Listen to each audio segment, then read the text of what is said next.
A'udhu billahi minash shaitanir rajim. Bismillahir rahmanir rahim. This is chapter 10, part 2 on how to be a happy Muslim, inshallah, about handling anger. This is number 3 on cures for anger from the Sunnah, the sayings of Prophet Muhammad, peace be upon him. Number 3. A person should remain silent. This hadith is in Imam Ahmad, and this cure, remaining silent, means not speaking at the time of anger. Ibn Rajab, may Allah be pleased with him, declared this to be a great cure that Rasulullah, peace be upon him, has mentioned, because it is in the state of anger that a person says many things that he or she could regret later on. Sometimes regretting one's actions will not help, since once the words are spoken, the damage takes effect.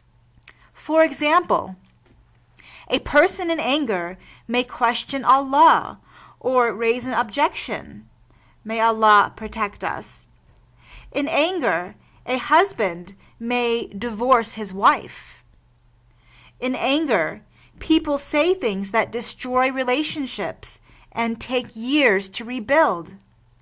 Breaking one's heart is very easy, while rebuilding the relationship and joining the hearts is very difficult. Damaging a relationship can be done with only one word. Building relationships may take years. That is why it is best to refrain from speaking when in anger and to wait until the anger subsides, and then speak in a calm manner so that you would not regret what you say. The 4th cure for anger and the 5th cure for anger, according to the sayings of Prophet Muhammad, peace be upon him, are to make wudu and to make ghusl. Wudu is the ritual cleansing before prayer, and ghusl is the ritual bath. And these cures have to do with using water, because some hadiths say that anger is from shaitan, from Satan, and Satan has been created from fire.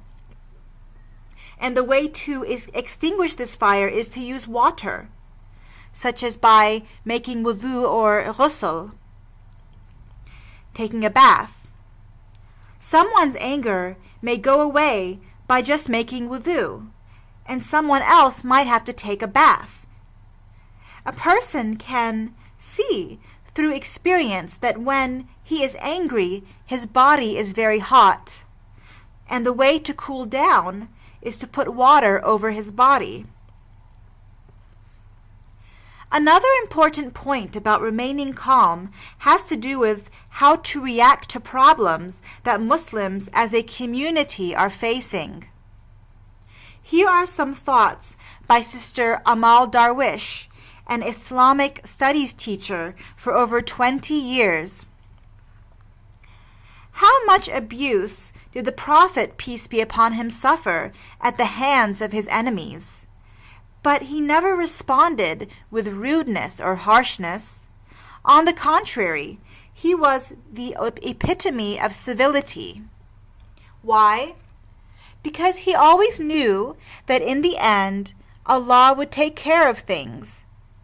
Just like Allah took care of the Kaaba when the King Abraha had come to destroy it.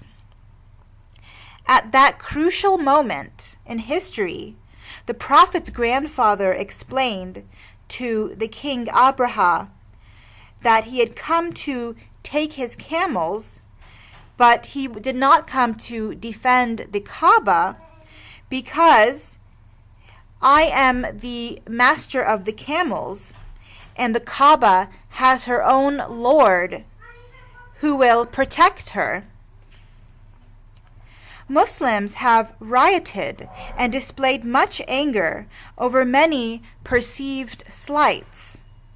I am not saying that they should not be offended, but why act out because of those offenses? How is it going to benefit us to show the world that we can get very angry?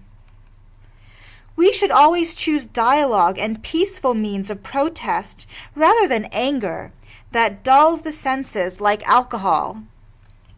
Anger is an intoxicant. It leads to rage, which in turn can make us do things that we come to regret later. When faced with painful provocation, the Muslim should keep calm and remember that Allah is not insecure. Allah will prevail.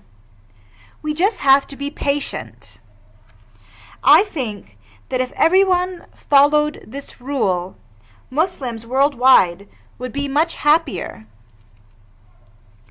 We need to train ourselves to handle our frustrations in a peaceful way, not just on a personal level, but also on a collective or national level. We need to learn how to dialogue with people who don't see us in a positive light. And we need to learn how to resolve our disputes positively. We also need to come up with peaceful ways of protesting the things that do offend us.